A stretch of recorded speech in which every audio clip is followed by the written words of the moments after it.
ప్రజలు ఎదుర్కొంటున్న సమస్యలను తెలుసుకుని వాటిని పరిష్కరించే లక్ష్యంతోనే మాజీ మంత్రి సనత్ నగర్ ఎమ్మెల్యే తలసాని శ్రీనివాస్ యాదవ్ సనత్ నగర్ డివిజన్లో పర్యటించారు.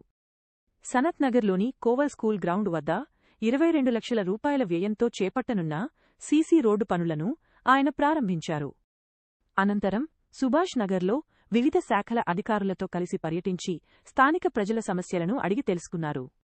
ప్రధానంగా రోడ్డు దెబ్బతిని ఇబ్బందులు పడుతున్నామని స్థానిక మహిళలు ఎమ్మెల్యే దృష్టికి తీసుకురాగా రోడ్డు నిర్మాణం కోసం 18 లక్షల రూపాయలను గతంలోనే మంజూరు చేయించామని చెప్పారు. వారం రోజుల్లోగా పనులు పూర్తి చేసేలా చర్యలు తీసుకోవాలని సంబంధిత అధికారులను ఆదేశించారు.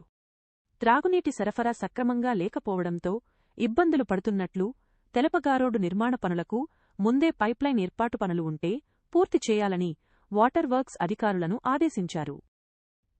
అదేవిధంగా తమ ప్రాంతంలో ఐరన్ విద్యుత్ స్తంభాలు శిథిలావస్థకు చేరి ప్రమాదకరంగా ఉన్నాయని స్థానికులు ఎమ్మెల్యేకు విన్నవించారు.